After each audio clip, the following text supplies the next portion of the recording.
prazer de retornar, eu sempre gosto de voltar à universidade. Passei boa parte da minha vida aqui na USP, inclusive passando aqui pela FAO, então é sempre um motivo de alegria voltar, principalmente para tratar desse tema.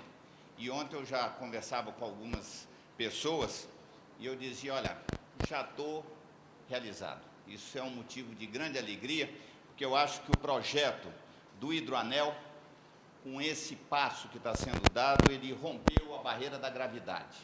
Eu acho que ele agora já caminha, eu diria quase sozinho. Eu digo quase, porque a gente sempre tem muita surpresa, né? E como disse lá o Nenê Prancho, o jogo termina quando acaba. Então isso vai até os 48, 49 do segundo tempo, mas eu acho que já avançamos bastante.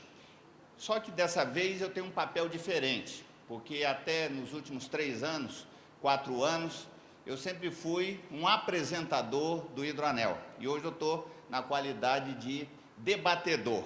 É um papel invertido. E eu quero, inclusive, utilizar, vocês podem estar estranhando até a titulação no todo e a data, porque eu vou me basear numa apresentação que eu fiz há um ano atrás, no curso de pós-graduação lá da FAO, lá na Rua Maranhão, a convite da professora Regina, professora Marta, lá para os mestrandos e alguns doutorandos. Só que dessa vez eu vou retirar muito dos slides, porque na extensa apresentações que tivemos ontem, mais de 300 slides, né, do Tércio, do Alexandre, do professor Riva, eu acho que nós tivemos já muitas informações. Eu aqui vou apenas pincelar algumas que eu acho que podem ser complementares, mas essencialmente o que eu quero fazer é outra coisa. Eu quero, nessa qualidade de painelista, nem bem debatedor, mas de painelista, eu quero tratar de contar um pouquinho da história, de como é que chegou até aqui e aquilo que eu imagino, fruto dessa experiência, desse momento e de outras experiências da administração pública, daquilo que nós precisamos fazer ou aquilo que nós devemos evitar para que esse empreendimento, essa ideia, esse projeto possa seguir adiante, ou seja, de que fuja de algumas cascas de banana e aproveite algumas oportunidades. As instituições internacionais gostam muito da expressão lessons learned, quer dizer, as lições que são aprendidas, que sempre a gente aprende pelos acertos e pelos erros. Então, esse projeto chegou até aqui, ele tem uma determinada história e eu acho que tem coisas que precisariam ser consolidadas e até ratificadas. E eu acho que tem caminhos que ele deve evitar daqui para frente. E eu quero fazer isso percorrendo um pouquinho desses slides. Eu não vou distinguir esses caminhos, eu quero fazer contando um pouco dessa história e falando dessas lições ao longo dessas de coisas que eu vou apresentar. Primeiro item é de como é que surgiu essa ideia. Eu acho que ontem nós tivemos muitas exposições, riquíssimas apresentações, eu até esqueci da professora China Leme, que nos deu uma retrospectiva histórica muito interessante também. Eu diria que em 2008, nós resolvemos fazer no Departamento Hidroviário um levantamento dos estudos e projetos que já existiam sobre navegação na região metropolitana de São Paulo. Eu acho que aqui tem uma primeira lição, porque, na verdade, não é isso que se faz na administração pública. Na administração pública, o que se faz é esquecer o que foi feito e, se possível, botar 7 pás de cal em cima, para que ninguém se lembre e que possa depois ter o rótulo e ter algum novo autor para uma determinada ideia. Não foi isso que nós fizemos. Nós resolvemos fazer um inventário e quase caímos de costa, porque nós detectamos 67 estudos feitos ao longo de 110 anos de história. Todos os urbanistas de renome que passaram por essa cidade, todos os escritórios, os principais escritórios de arquitetura e engenharia, um dia puseram a mão na navegação, direta ou indiretamente. Nós tivemos até grande dificuldade de fazer uma seleção. O passo seguinte foi fazer um seminário aqui no IPT. Nós selecionamos 12 desses estudos e depois viraram 14, eu acho até que o professor Alexandre esteve lá nesse dia, desse evento, e nós resolvemos pedir aos autores que apresentassem. Isso é uma outra novidade, porque normalmente a gente pega a matéria requentada dos outros, depois que inventaram o PowerPoint é muito mais fácil ainda, e a gente bota a nossa grife por baixo. Mas nós fizemos questão de que os autores apresentassem. Inclusive fizemos uma brincadeira, porque alguns nós convidamos e não puderam comparecer, declinaram, como o engenheiro Billings. Então nós pusemos algumas pessoas, convidamos para psicografar o engenheiro Billings. Nesse caso foi o professor Adriano Branco. Então nós fizemos com as pessoas apresentassem. E foi interessante, todo mundo botou roupa de domingo, fez a apresentação, e nós descobrimos preciosidades, desenhos feitos a bico de pena, aquelas coisas preciosas feitas antigamente. E isso é uma outra lição, está perdido nos arquivos da administração de São Paulo. Ou seja, se nós percorremos os órgãos, nós vamos ver quantas preciosidades nós vamos encontrar. E o interessante é que, no final do dia, nós tivemos lá umas 150 pessoas, mais ou menos, o dia inteiro. No final, quando nós nos deparamos com esse desenho, não existia a palavra hidroanel ainda. Nós nos demos conta de que São Paulo é quase uma ilha, para surpresa de muita gente. Todo mundo olha esse mapa e cai de costa quando a gente faz essa síntese. São Paulo é quase uma ilha. Daí para nós vermos o hidroanel desenhado, foi imediato. O hidroanel já estava desenhado. Ele nunca chegou a ser desenhado exatamente assim. Os projetos, como nós vimos ontem, eles tratam muito do Tietê, alguns tratam do Pinheiros, mas o conceito do anel inteiro, eu não me recordo de ter visto. Pode até ser que exista, não tinha visto. Então foi muito fácil de nós vermos que com 25 a 30 quilômetros, nós fecharíamos um anel na época imaginado como 186. Essa foi a grande surpresa e talvez a grande ideia-força que impactou a partir de então as pessoas. Eu devo ter feito mais de 200 apresentações sobre esse tema e cada vez que eu vi o público de entendidos ou novatos, todos se surpreendiam com esse fato. E a segunda novidade é que não é só a cidade de São Paulo, a região metropolitana, que é uma ilha. O estado de São Paulo, 2/3 do perímetro de São Paulo é de águas. Aqui nós vemos um mapa da região da bacia, e não é só São Paulo que é desenhado pelas águas. O Paraná, o Nariz da Velha de Minas Gerais, é parcialmente desenhado pelas águas. Ou seja, é a natureza que definiu os estados dessa nossa região. Isso foi a primeira síntese, ou seja, as coisas já estavam prontas. Na verdade, a ideia do hidroanel é uma reciclagem de ideias antigas, com contribuição de muitos, mas é uma nova síntese de um novo momento, e a partir daí nós começamos a trabalhar. A segunda coisa que nós fizemos foi fazer pesquisas a partir de então. Então, ontem foram apresentados os dados das concreteiras, das cargas urbanas. Isso tudo foi resultado de um trabalho que até então foi feito pelos técnicos do Departamento Hidroviário, esse primeiro momento. E aqui uma outra lição: o poder público, para contratar, precisa saber. Quem não sabe nada, não aprende nada. E é por isso que nós gastamos rios de dinheiro, queimamos dinheiro e temos poucos resultados às vezes com os projetos, porque nós contratamos mal. Então, quando nós saímos para fazer a licitação e contratar a consultoria, nós já tínhamos boa parte da ideia na cabeça, uma parte reciclada daquilo que durante um século veio sendo feito, e depois com as atualizações que nós fizemos, envolvendo, como o caso das concreteiras, levantamento do lixo, das cargas de construção civil, dos entulhos, enfim. Houve uma série de trabalhos que foram feitos e já foram apresentados ontem, eu não quero voltar a esse assunto. Então, esse é um outro aspecto que me parece importante quando nós deflagramos um processo desse tipo. Ontem houve muita discussão, vários dos apresentadores discutiram, bom, mas dessa vez vai dar certo, das outras vezes não veio, já começou. Eu diria, uma das formas de se dar certo é você criar essa imanência, que ela tem conhecimento técnico e tem articulação social e política. Esse foi o próximo passo. Porque a partir dessa ideia inicial, nós convidamos para uma reunião órgãos da administração pública. Nós convidamos uns 9 ou 10. Quando nós fizemos a reunião aqui na Naval, já tinha 18 órgãos e 5 ou 6 prefeituras. Ou seja, houve um interesse muito grande. E aí o projeto começou a ganhar sinergia com esse envolvimento de muita gente. E isso é essencial para que ele ganhe imanência, para que ele não seja apenas a ideia de alguém ou uma verdade absoluta que alguém enuncie. O passo seguinte, uma vez que nós tínhamos essa ideia, foi feita a licitação, até o termo de referência da licitação foi feita de forma conjunta. E no primeiro momento, talvez pode ser surpresa de muitos, o professor Alexandre falou isso, mas é interessante, a FAO não participou da licitação. Ela entrou em cena, eu acho que quase um ano depois, 10 anos.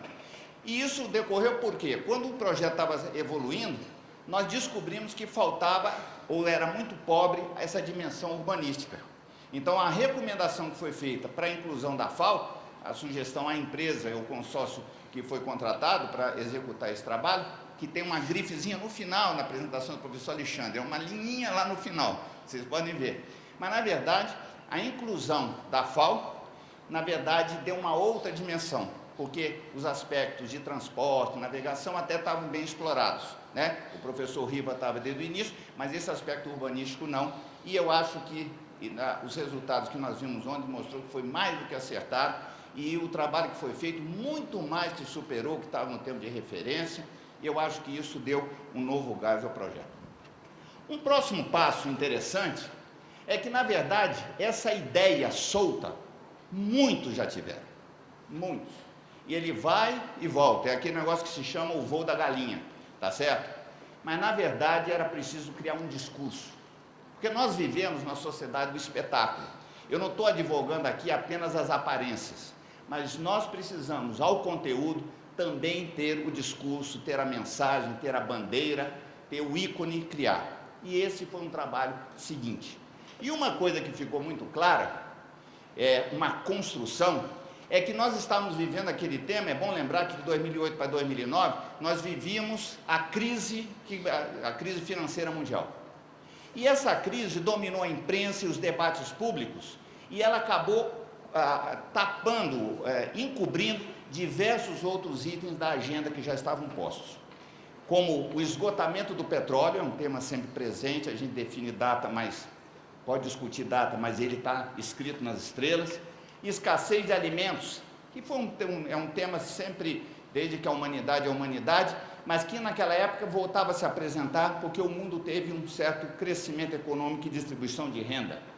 Escassez de água, um tema que não é só do deserto ou dos países subdesenvolvidos, isso na época veio noticiado da Califórnia, que estava com medidas restritivas em relação à água. Congestionamento urbano não é um problema apenas das cidades grandes, das metrópoles, mas hoje estão nas cidades médias até cidades pequenas. Ameaças ambientais, e não é apenas emissão, tem emissão, as catástrofes naturais. E nós vimos que nós tínhamos um buquê, um cardápio de temas que certamente já estão dominando e dominarão a cena do século XXI. E eles tinham uma coisa em comum, ou seja, para todos esses problemas, a água, a navegação é parte da solução.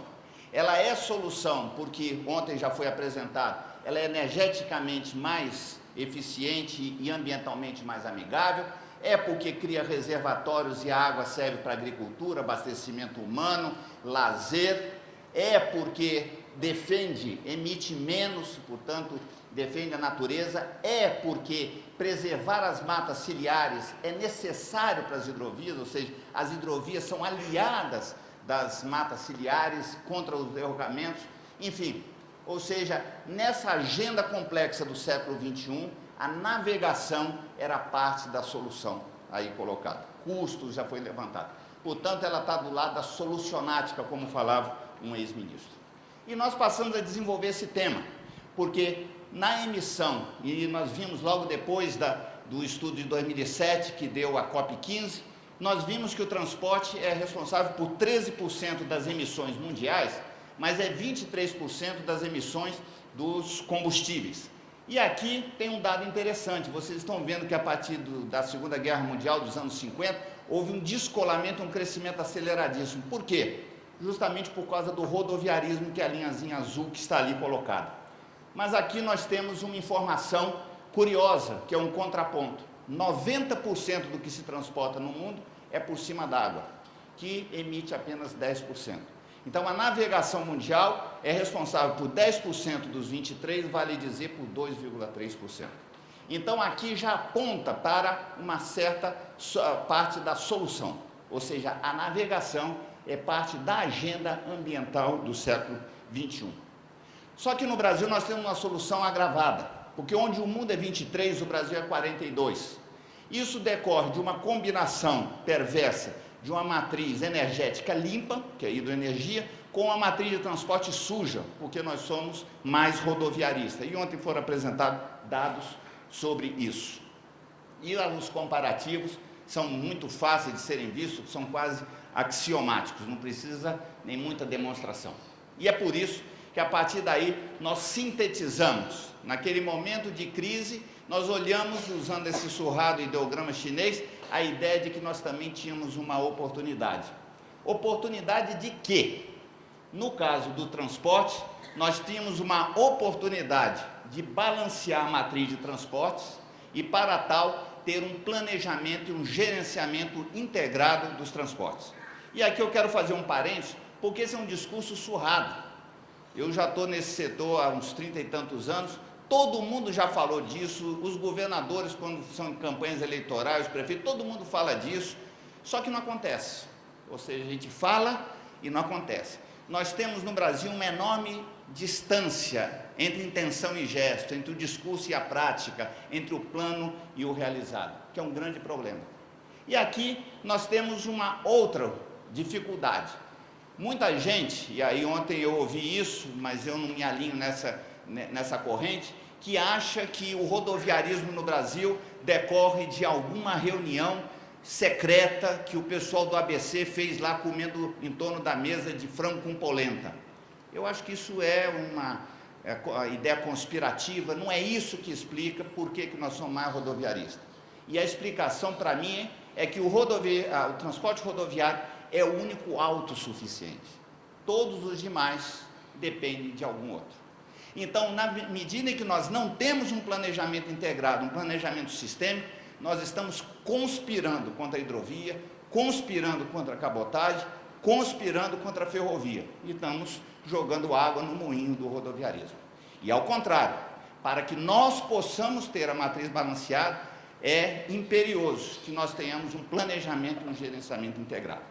E aí, eu acho que nós temos novidades no pedaço.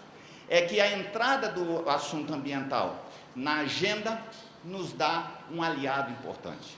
E esse foi o centro do discurso que nós passamos a utilizar. Ou seja, logística e mobilidade e meio ambiente são aliados estratégicos. Quase que nós podemos dizer que hoje, que o que é bom para a logística é bom para o meio ambiente, o que for bom para o meio ambiente, no que toca a transporte, é bom para a logística e para a mobilidade. Então, esse foi o centro do discurso que nós passamos a utilizar daí para diante.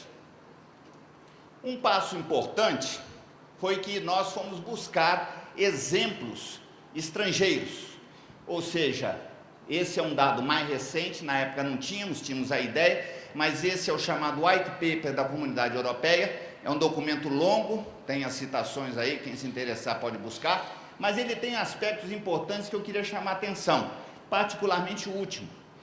Eles estão propugnando que nesses próximos 50 anos, até 2050, eles reduzam 60% das emissões de gases de efeito estufa, do CO2 em particular, e para isso haja uma mudança de 50%, é a última linha, do transporte rodoviário para a ferrovia e para o transporte hidroviário. Ou seja, nós já tínhamos enunciado aquela tese, e aqui nós temos uma confirmação, num caso muito prático. Esse White Paper é um documento volumoso e ele vale para a Europa como um todo. E eles estão levando isso a sério. Essa é a malha hidroviária da Europa, na verdade rios naturais e canais, como o professor Alexandre contou, e ele conhece navegando muitos deles. Isso começou com os romanos, ou seja, não começou hoje. Só que tem que esta malha, que já é extensa, ali estão os dados, dos 26 mil quilômetros de navegação, 10 mil de canais artificiais, ela está sendo expandida. Ou seja, há quase outro tanto de canais artificiais em construção. Inclusive um muito interessante, que vai ligar o rio, o chamado Sena Norte, que ligará o Sena ao rio Schelde, e viabilizará a navegação de Paris a Londres. Paris pelo Sena, pelo canal, norte, pelo Schelde, o Mar do Norte, entrando no Thames e chegando a Londres até 2020, como foi anunciado no ano passado. Esse é o porto que está sendo construído em Londres. Esse ponto nós estamos a 35 quilômetros do Big Ben, no rio Tâmisa. E aqui rompendo diversos problemas que nós teríamos de fazer no Brasil. Aterros no rio, por exemplo, ocupação de margens. Isso está sendo construído e essa foto é do segundo semestre do ano passado. Inclusive recuperando aquilo que eles chamam de Brown Area, que era uma área que até a guerra estava com depósito de petróleo aí colocado. E isso construindo com um novo rodoanel, um novo ferroanel, para virar um centro de distribuição de Londres. E nós estamos no Rio, próximo de Londres. Afora os equipamentos, ontem foi falado já aqui, não foi mostrado apenas, os chamados elevadores, ou o viaduto de hidrovia, que isso circula muito na internet, e na verdade são equipamentos que facilitam muito a expansão desse sistema hidroviário. Isso porque a Europa tem como projeto interligar todos os seus mares. E aquilo que eles chamam das barcaças oceânicas, ou seja, com equipamentos capazes de navegar nos mares e nos rios interiores. Ou seja, a Europa poderá, nesse horizonte, ser cruzada de norte a sul, de leste a oeste, em cima das águas. E esse é o projeto chamado Motorways of the Sea, ou as autoestradas do mar, que envolve tanto ações no mar quanto nos rios. E não só equipamentos e infraestruturas, como conceitos. Esse, por exemplo, é o plano do Porto de Le Havre. E aí vocês veem que o horizonte do porto transbordou em muito a sua fronteira. Eles estão trabalhando com centros de distribuição no interior da Europa, 2 dúzias deles, alguns já em operação. Ou seja, essa interligação porto-hidrovia é o que domina hoje em dia. Isso vale para o porto de Hamburgo, para o porto de Antuérpia, de Roterdã, todos têm alguma coisa, Barcelona, coisas parecidas com esse aqui. E eles estão expandindo essa capacidade de navegação com esse projeto chamado Embate, que é um projeto de navegação em águas rasas, eles chamam de Shallow Waters. Não é o único projeto, tem outros tantos, com navegação de 1 metro. Ou seja, nós estamos falando de 9 metros de largura de boca, 1 metro de profundidade para transportar 500 toneladas. Isso já foi mostrado ontem. Não só o transporte de carga, mas também a utilização das navegações em centros urbanos. Ontem já foram mostradas algumas, eu quero trazer uma muito próxima, nós estamos falando do Chile, esse é o rio Mapocho, e numa condição mais desfavorável do que a nossa no Chile, esse projeto de navegação e projeto de lazer, de recuperação do rio no centro de Santiago do Chile. Ou seja, nós articulamos a partir de então esse discurso interagindo o transporte, a navegação, a hidrovia com o meio ambiente e com o tecido urbano. Aliás, é uma curiosidade. Se vocês olharem propagandas, discursos, ilustrações que falam de qualidade de vida, pode ver que com 95% de certeza tem água por perto. Ou seja, qualidade de vida é sinônimo de beira do mar, de lagoa, de velejar, de nadar. Vocês podem ver, a ilustração normalmente trata disso. E se isso acontecesse no estado de São Paulo, na nossa região, nós pularíamos de 1.200 para 8.600 quilômetros navegáveis. E aqui nós estamos falando, incluindo o hidroanel naquela manchinha. Essa questão ambiental ganhou grande impulso naquele ano, logo em seguida, porque veio a política estadual de mudanças climáticas. E no grupo de trabalho de transporte, várias pessoas estão aqui presentes, descobriu-se que 55% das emissões no estado de São Paulo vinha do transporte. Com a meta de redução de 20% em termos absolutos até 2020, ficou claro que sem transporte, sem mexer no transporte profundamente, essa meta é inexequível. Ou bem se mexe no transporte, ou se altera profundamente o transporte, e aí são ações no campo de combustíveis, tecnologia, articulação e a mudança modal da qual nós falamos. Portanto, aqui no estado de São Paulo, ganhamos mais um aliado para esse trabalho. Os dados, eu vou deixar aqui os principais, como registro para vocês, mas o importante de saber é de que as contas feitas, para que nós possamos atingir essa meta, nós precisamos reduzir 50% das emissões, nós precisamos ser 2 vezes mais eficientes, duplicar a nossa eficiência ambiental nos transportes, que não é uma meta fácil. E aí, o transporte aquaviário está como parte dessa solução. Só que no estado de São Paulo, aqui é uma outra lição, a gente vai para o exterior ler livros e quer aplicar tudo de fora aqui dentro. Nós fazemos uma importação acrítica. Só que aqui tem uma diferença. Enquanto a Europa, os rios vão para o mar, todos eles nos Estados Unidos também, em São Paulo, o rio corre, disse ao contrário. Já disse que ele correu para o mar, mas disse que quando houve a separação da África, houve um imprensamento contra os Andes, e aí criou-se geologicamente aquela dobrinha que se chama salto. E esse vencimento, já foi mostrado ontem, é preciso vencer 200 metros em 100 quilômetros, o que é um desafio muito grande e caro, principalmente. Por isso que o projeto de extensão da hidrovia existente, ele tem uma parte amarelinha, que é aquilo que é técnica e economicamente viável, o vermelhinho, que é tecnicamente possível e economicamente muito difícil, mas já chegando em Salto, há um grande ganho, porque em chegando em Salto, é possível fazer um acesso ferroviário direto a Santos, sem passar pela região metropolitana. E é possível acessar a região metropolitana, fazendo suas conexões ferroviárias, e ontem já foram dados grandes números das cargas na região metropolitana. Nós estamos falando de um porto de Santos e meio circula aqui na região. É muita carga, né? As 26 mil viagens dia aí colocado. Esse projeto, e ontem discutimos muito aqui, afinal, vamos conceber o todo ou vamos começar pelas partes? É uma discussão tola, porque na verdade nós precisamos associar cabeça nas estrelas e pé no chão. Sem que nós consigamos olhar o todo, o conjunto, nós talvez não tenhamos condição nem de dar o primeiro passo. E nós precisamos pensar o conjunto, porque o poder público, ao pensar o conjunto, ele baliza as ações, inclusive privadas. Um primeiro passo já está dado, já é possível de ser dado imediatamente, que é a navegação dos 14 quilômetros na eclusa, com a construção da eclusa da Penha, que tem projeto executivo, já foi mencionado ontem.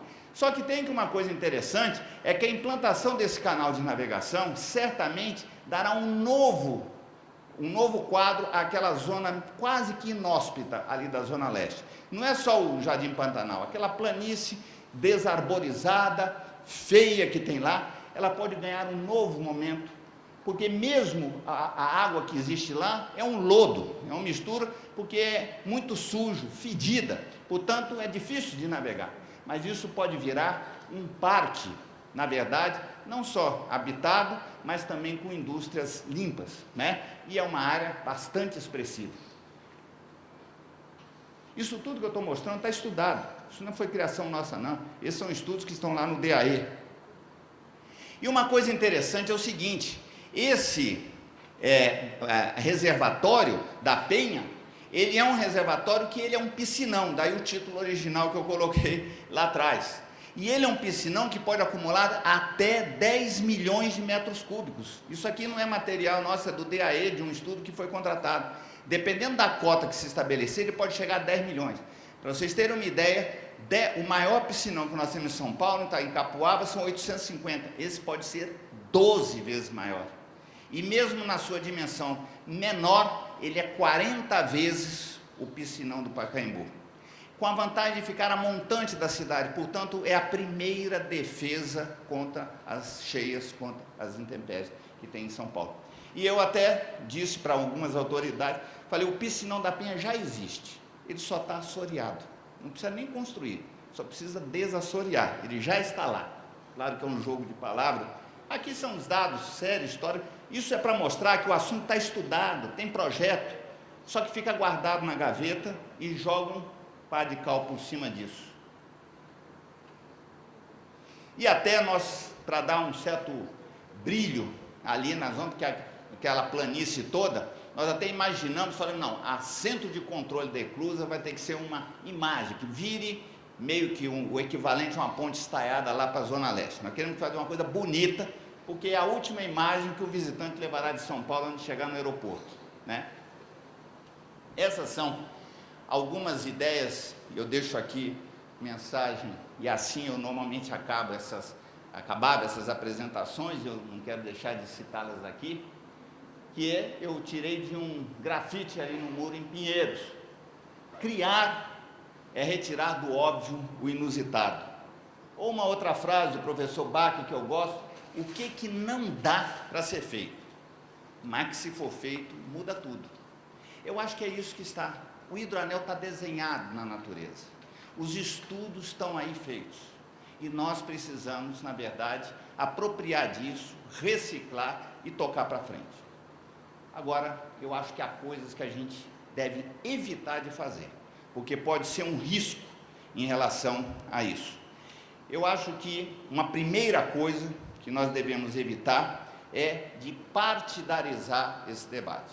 Ou seja, esse tema, esse projeto é um projeto para muito tempo. A gente não sabe se são 10, são 20, são 30 anos. E eu acho que uma das maiores dificuldades e um primeiro veneno que nós podemos dar a ele é de partidarizar esse projeto. O segundo é ele ser apresentado como uma verdade acadêmica, ou seja, são verdades que nós temos para esse mundo incauto, ou seja, nós temos a força, nós temos o saber. Eu acho que esse é também um caminho para o desastre. E pior ainda, se isso for apresentado, como está sendo, tem várias campanhas e causas que tem, de uma luta do bem contra o mal.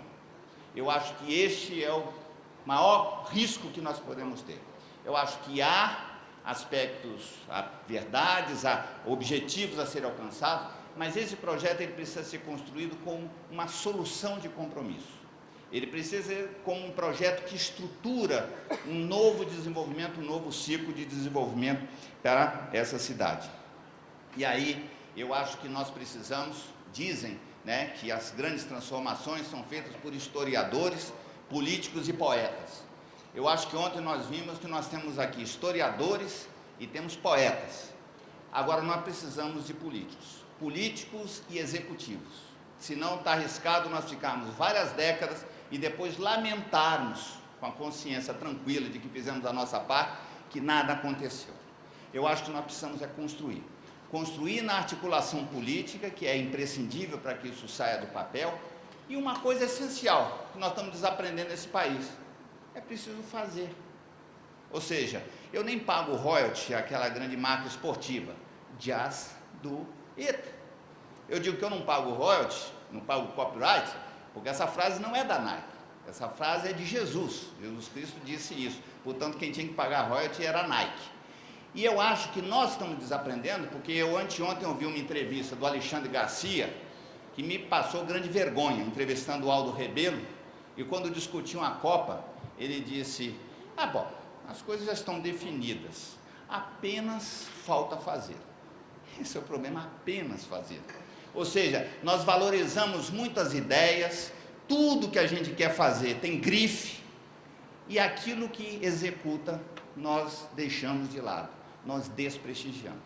Esse é um projeto ambicioso.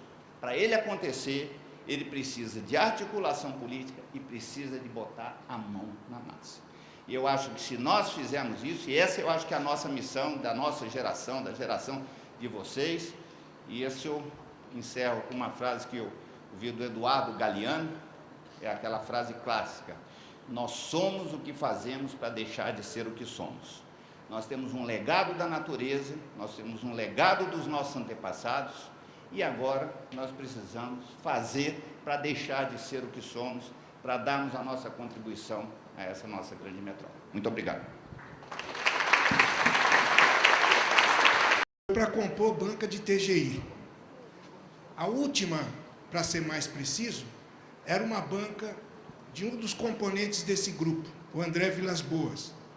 O professor era o Alexandre Delijakov. E toda vez que aqui vim para ver trabalhos desses jovens que estavam por ingressar no campo profissional, o que me mexia comigo, o que me movia para repensar a nossa vida profissional toda, é que a maioria dos projetos eram projetos perfeitamente execuíveis. Projetos de uma cidade possível que não se concretizam, que não se realizam. É quase uma sina bem nossa. É um legado não cumprido, o que poderia ter sido e não foi. Como bem apresentou o Fred, que é um dos caminhos que nós temos que evitar. A qualidade da inserção urbanística do hidroanel, apresentada ontem e desenvolvida por um grupo da maior competência, um grupo de pesquisadores, invoca a nossa obrigação de viabilizá-lo. É com esse objetivo que eu vou desenvolver a minha intervenção, tendo em mente que a Secretaria de Desenvolvimento Metropolitano e a Implaza têm muita relação com o tema e têm, portanto, obrigação de participar da sua viabilização. Após a sintética e claríssima apresentação da professora Maria Cristina Leme, é ocioso lembrar a relação da cidade com seus rios. Mas vale frisar e deixar na nossa cabeça, presente no desenvolvimento desse projeto, como ela foi uma relação conflituosa. Desde a expansão do seu núcleo original, conflitos com o saneamento, até a questão que sempre tratada pelo Fred, levantada pelo professor Alexandre, do resultado da utilização dos nossos vales e várzeas para a implantação do programa de grandes avenidas. Agora, o que é interessante na nossa cidade é que ela tem sempre nos dado uma segunda oportunidade em questões muito importantes. É o caso da ferrovia. Nós temos a São Paulo Railway cortando a cidade diagonalmente e deixando, com o desenvolvimento, com a deterioração da sua orla, aliás, orla é um jargão bem das águas, deixou, paradoxalmente, uma área para ser revitalizada, para ser urbanizada, as famosas operações urbanas diagonal norte e sul, ambas têm se mostrado de dificultosa implantação. Oportunidade semelhante, conforme a apresentação do engenheiro Frederico mostrou, pela história que ela tem, é a que nos está dando o hidroanel metropolitano. E deve considerar, para evitar todos esses conflitos que nós já citamos, considerar o uso múltiplo das águas como eixo de sua implantação. É um conceito tão propalado quanto pouco utilizado, pouco viabilizado nos projetos que estão em implantação. E no momento, projetos de macrodrenagem, projetos de abastecimento de água, cada um correndo na sua raia própria. O plano SP40, um plano da cidade de São Paulo, também trata do assunto e vê como, nesse futuro, nesse horizonte de 2040, uma São Paulo que tem encontrado a forma de conviver com as águas, com o seu meio ambiente e com a sua paisagem. Então, existe já uma consciência que vai do Estado e começa a perpassar pelos vários municípios que compõem a nossa extensa região metropolitana. A diferença, eu acho, é que agora nós precisamos agir com mais urgência do que temos conseguido agir como foi em relação a orla ferroviária. O Fred apresentou muito bem os riscos, então nós temos que cuidar, ao mesmo tempo e com o mesmo empenho, da viabilização do projeto e impedir a sua inviabilização, seja através de outros projetos, seja através de tomadas de decisão, de posições que carreguem para isso, como foi até o final da apresentação do Fred, listando algumas delas.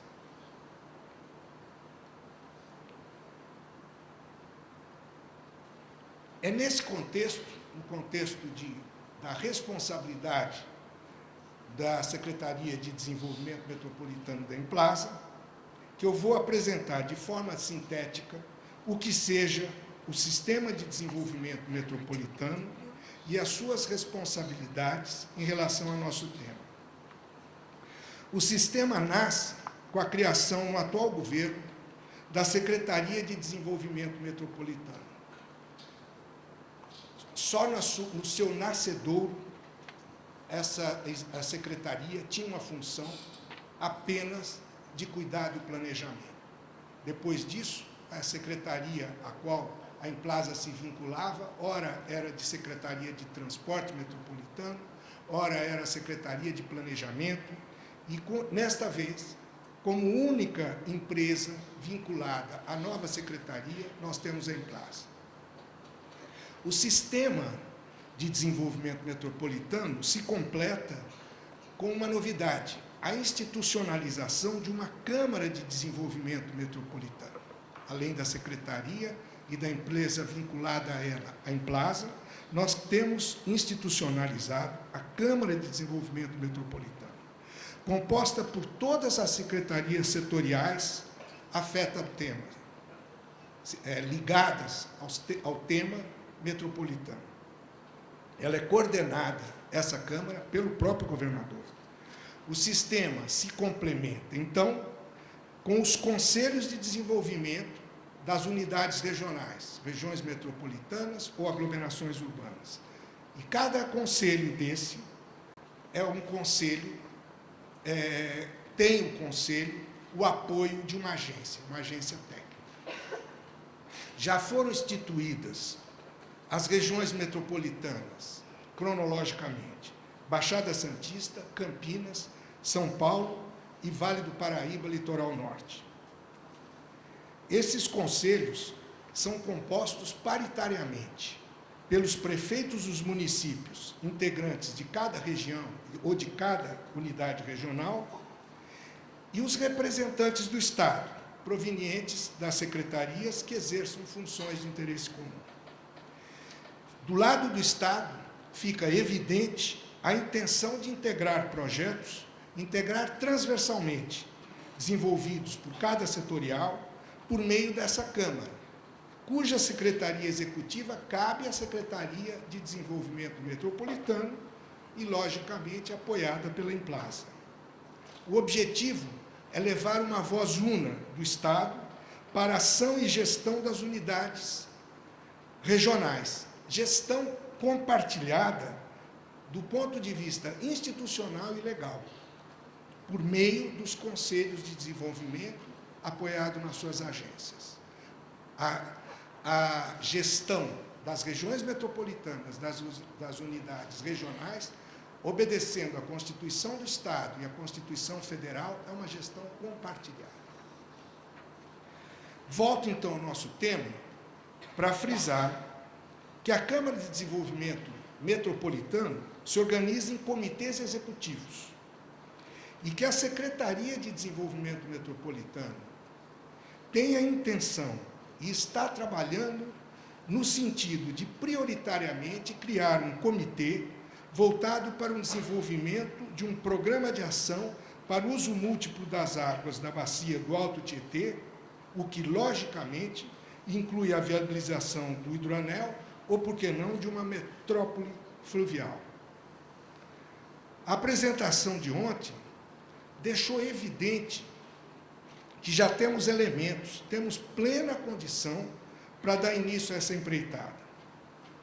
O professor Alexandre iniciou a sua exposição enfocando o que eu chamo de um projeto funcional.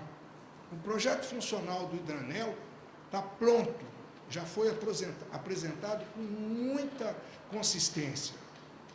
Ele se refere a uma máquina hídrica onde situa com muita propriedade a função de cada peça. Triporto, transporto, os diferentes tipos de porto, e cada peça, como que ela funciona, como está essa engrenagem no desempenho do conjunto.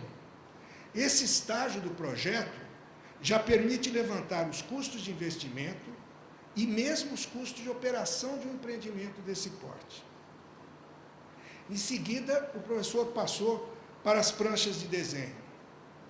Independentemente da qualidade do expositor, as planchas falavam por si. mostrar uma intervenção estruturadora do espaço metropolitano, que organiza em torno do seu eixo parques, áreas de lazer, ciclovias, equipamentos de uso institucional e habitação social, acompanhando, logicamente, a própria funcionalidade hidroviária para atendimento do transporte de passageiro e carga. A apresentação feita pelo professor Alexandre, a apresentação do projeto, a visão do projeto, responde a duas questões que foram levantadas nas apresentações anteriores. A do engenheiro Casimiro Tércio, responsável pelo departamento hidroviário, e do engenheiro naval Joaquim Riva, que prestou assessoria técnica ao projeto. A apresentação deixa claro que é mais do que um projeto de transporte. O professor Joaquim Riva, todo momento, queria mostrar isso. O transporte não era suficiente para responder pela viabilidade do projeto. Mas o projeto apresentado pela FAO deixou claro, é mais do que um projeto de transporte. E aquele valor final apresentado pelo Casimiro Tércio, aquele valor que ele dizia precisa ser lido com cuidado, esse valor precisa ser lido com cuidado, aquele valor, que é o cálculo do benefício do empreendimento, do resultado do empreendimento, ele parte de uma metodologia que é usada há muito tempo no metrô e que é, na verdade, o custo de não fazer. O que se calcula? Se eu não fizer o hidroanel, ou se eu não fizer uma determinada linha de metrô, eu vou ter tantos acidentes a mais, tantas emissões a mais, tanto tempo perdido. É isso que foi apresentado ontem. Ele tem valor no seguinte sentido, ele tem o valor como um alerta para o Estado. Não fazer tem um custo. A proposta de levar o programa citado à Câmara de Desenvolvimento vem sendo construída conjuntamente com o Conselho de Administração da Emplasa, que hoje nós vamos ter a apresentação, são colegas de mesa, o engenheiro Frederico Lucinger, que já apresentou, e os professores Marta Dora e Ricardo Toledo Silva. Acredito que, em seguida, ao mostrar o papel que vem sendo construído para a Secretaria e a Emplasa, eu digo vem sendo construído porque nós estamos fazendo 1 ano de dado, com esta configuração de Secretaria de Desenvolvimento Metropolitano e uma só empresa vinculada. Eu vou apresentando o papel que tem sido construído para a Secretaria e Emplasa, e eu creio que, ao apresentar, vai ficando mais evidente as vinculações que esse binômio tem em relação ao tema.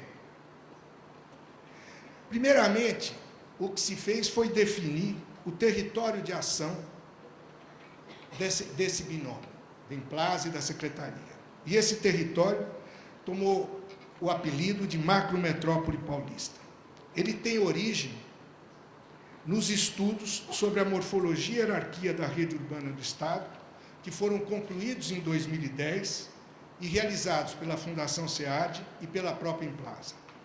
Esses estudos identificaram um território com características próprias, estruturado por uma rede de fluxos e relações de articulação e integração funcional, composto pelas 4 regiões metropolitanas, que já citei, a aglomeração urbana de Jundiaí, essas 4, e mais a aglomeração urbana de Jundiaí já instituídas, mais 2 outras aglomerações urbanas e 2 micro-regiões. São 173 municípios, em um raio de 200 quilômetros a partir do centro do município de São Paulo, corresponde em área a 20% do Estado e 0,5% do país, mas responde por mais de 80% do PIB do Estado e quase 30% do PIB nacional. Essa modelagem de regionalização não deve ser entendida, não deve constituir-se como camisa de força para o planejamento e desenvolvimento desse território. Ao contrário, deve sim tornar-se importante instrumento de integração das políticas públicas, na implantação e gestão de projetos estruturantes do território, promotores do seu desenvolvimento e de sua competitividade. Além do foco no território, as principais diretrizes para a ação do binômio Secretaria Implaza dizem respeito à integração setorial, institucional, espacial e social de projetos e ações, e adequação ou criação de novas formas e instrumentos para dar maior efetividade às políticas públicas. Destaco o trabalho que vem sendo desenvolvido na Implaza para permitir uma modelagem econômica envolvendo financiamento privado com a participação conjunta de Estado e municípios. Estes são detentores, os municípios, de instrumentos urbanísticos que, por meio, basicamente, da outorga onerosa do direito de construir, alavancam recursos provenientes do lucro imobiliário decorrente da implantação de infraestrutura. Se nós imaginarmos esse conjunto todo, dá para se imaginar o valor que nós estamos mexendo. E, geralmente, essas infraestruturas são implantadas pelo Estado, com recursos do Estado. Falta aos municípios, todavia, constituírem garantia para atrair os investidores. E o Estado, por seu lado, não tem estes instrumentos que permitem agregar valor aos seus projetos e aos seus grandes empreendimentos. Portanto, esse estudo que nós estamos fazendo, eu considero fundamental para alavancar estruturas complexas de implantação, como a que envolve o Estado, vários municípios e o que hoje é uma realidade, a instituição das regiões metropolitanas. Para finalizar, vou apenas destacar as principais ações da Implaza que têm estreita relação com o nosso tema. A Implaza foi contratada pela Secretaria de Habitação para elaborar um sistema integrado de demanda e um plano de desenvolvimento habitacional para as 4 regiões metropolitanas. O fulcro é o tratamento das áreas de risco e o reforço de centralidades, absolutamente ligado à estruturação de um projeto como o Hidroanel. E nós já fomos contratados para fazer esse projeto para as 4 regiões metropolitanas. Já se encontra em desenvolvimento, a ser concluído ainda esse ano, um plano de ação estratégico para a metrópole paulista, para a macrometrópole paulista. Parte de uma leitura do território, passando pela elaboração de um cenário tendencial, um cenário de referência, que venha a orientar a construção de uma visão de futuro. Para sustentar essa visão, deve chegar uma carteira de projetos integrados, instruída por quadros alternativos de usos de recursos e de fontes de financiamento. Cada vez que eu cito um trabalho nosso, eu vejo a correlação imediata, evidente, com o tema do nosso encontro. Todo esse processo de criação desse plano de ação estratégico para a macrometrópole paulista passa obrigatoriamente pela validação do processo, aquilo que o Fred terminou assinalando como fundamental para amparar o desenvolvimento do nosso projeto. Ele citou que nós tínhamos os poetas, eu não me lembro quem era o segundo, mas faltavam os políticos. E já existe um contexto institucional para envolver as secretarias do Estado, os municípios, os prefeitos dos municípios, e isso nós vamos utilizar na validação desse nosso plano de ação estratégico para a macrometrópole. Entendo assim que não há nada mais macrometropolitano que o Hidroanel, principalmente se nós considerarmos que ele toca em 3 pontos. Eu tenho 3 pontos em que tem o Hidroanel, Rodoanel e Ferroanel, o que expande a funcionalidade do Hidroanel pelas rodovias e pelas ferrovias. Nada mais macrometropolitano que o projeto do Hidroanel, conforme nós estamos conhecendo agora. Por fim, eu lembro que a Implaza, em 2002, fez um estudo para a bacia do Alto de Tietê, de georreferenciamento, de uso do solo, de outras informações para essa bacia. No momento, a Implasa está modernizando os seus sistemas de georreferenciamento e integrando todos numa base cartográfica atualíssima, cujo voo terminou no ano passado. Resta, portanto, incluir o Rodoanel, o projeto que nós vimos ontem, e nós vamos ter uma base sólida para desenvolver os estudos complementares e desenvolver a nossa ação no campo da validação e no campo do apoiamento político para a proposta que hoje nós estamos debatendo e que ontem conhecemos. Muito obrigado.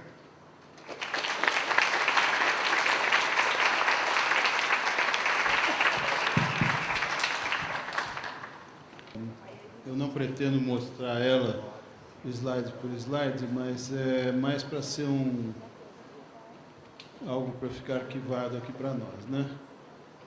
Agora eu tenho que exibir. Bom, boa tarde a todos. Em primeiro lugar, eu queria agradecer a equipe organizadora desse evento por estar aqui, cumprimentar o professor Alexandre, em nome de quem eu gostaria de cumprimentar os demais organizadores aqui, professores, alunos, funcionários, todos que se congregaram em torno desse projeto aqui para a FAO, né? Como professor da FAO, não posso deixar de mencionar a enorme satisfação de ver um debate desta importância pública trazido aqui para a FAO, né? Então, Alexandre, Acaiaba, acho que deve ser hoje o decano dos professores do projeto, né? Então, em nome de vocês, eu cumprimentaria todos os outros colegas responsáveis por essa empreitada, né? Então, eu queria destacar nesta apresentação, que é um comentário sobre todo esse processo que está sendo debatido aqui desde ontem, horizontes de integração. Porque qual é a questão básica na integração? O Fred já se referiu ao caráter multissetorial, multiscopo do hidroanel. O Renato Viegas acabou de mencionar também o fato de que, se baseado exclusivamente na relação custo-benefício de transporte, vai ser difícil viabilizar o projeto. Então, eu queria trazer como comentário algumas provocações de sinergias prováveis, possíveis, do hidroanel metropolitano em relação a outros usos da água e a outras dimensões do planejamento metropolitano e macrometropolitano. Numa demonstração de abertura, de clareza, de propósitos, a equipe veiculou sites de onde se pode baixar a íntegra do projeto. Então, é muito rica essa íntegra, ela já mostra todas as dimensões pensadas até agora a respeito dessas integrações. E eu queria apenas complementar, trazer algumas para a gente debater, né? Os fundamentos de integração que eu trago aqui não são única e exclusivamente direcionados ao projeto do Rodoanel. Quer dizer, esses fundamentos de integração são fundamentos que orientam uma visão atual de gestão das águas urbanas, que, além do uso múltiplo, que associa diferentes usos da água, também integra com outras dimensões que não exatamente hídricas, que é o uso do solo, desenvolvimento urbano, outros modos de infraestrutura, como transporte, habitação.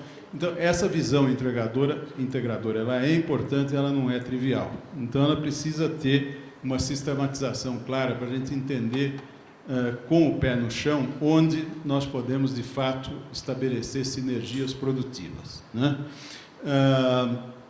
Eu destaquei em vermelho alguns projetos já existentes, sobre os quais algumas iniciativas integradoras já existentes, sobre as quais a gente poderia refletir um pouco sobre integrações com o hidroanel, né? Uma curiosidade do Estado de São Paulo, o Fred já destacou o fato de o nosso rio Tietê correr em direção ao interior, que é uma peculiaridade, e essa peculiaridade tem como um desdobramento importante uma grande escassez de água. Tá? Se vocês virem aí no mapa do Estado, isso é do Plano Estadual de Recursos Hídricos, o que está em vermelho destacado aí é a bacia do Alto Tietê, dentro da qual se desenvolve a mancha urbana metropolitana, né? Quando vocês veem esse númerozinho, não sei se está legível para todos, especialmente os que estão lá atrás, 432%, significa que a relação entre demanda e disponibilidade é negativa nesse sentido, tá? Ou seja, a demanda de água bruta metropolitana é 4,32 vezes a sua disponibilidade, tá? Disponibilidade interna. Então, quando nós pensamos nos mananciais existentes, Billings, Guarapiranga, Taiaçupeba, Ponte Nova, etc., nós estamos falando de um conjunto de mananciais que responde por aquele 1 do 4,32. Para cada metro cúbico retirado desses mananciais, outros 4,32 tem que abastecer a região. Então, a demanda interna da região metropolitana de São Paulo, da bacia hidrográfica do Alto Tietê,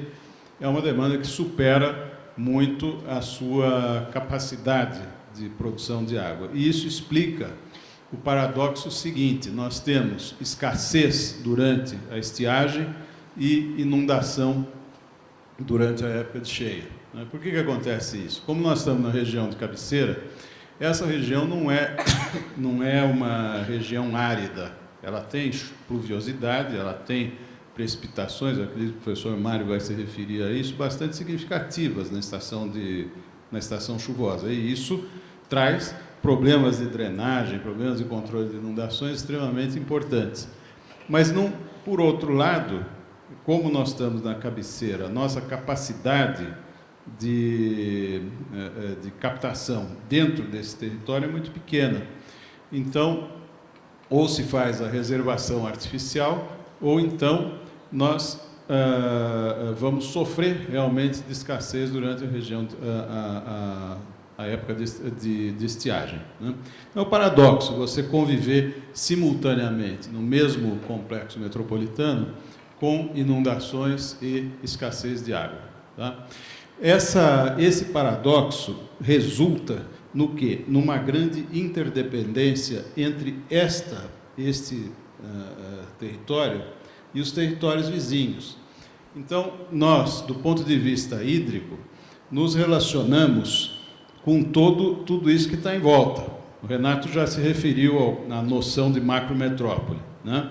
A macrometrópole, do ponto de vista hídrico, das conexões hídricas da região metropolitana de São Paulo, envolve interconexões, interdependência, não interconexões físicas necessariamente diretas, mas uma interdependência em relação ao uso da água, que abrange todo esse território, ou seja, todo o leste paulista praticamente, né? Alguns são viáveis, os aproveitamentos, outros não. Por exemplo, você pega o Ribeira do Iguape, se você olhar no slide anterior, ele tem uma disponibilidade enorme. Isso aí, na verdade, tem um errinho de grafia, aí é 2,9% a relação demanda-disponibilidade no Ribeira do Iguape.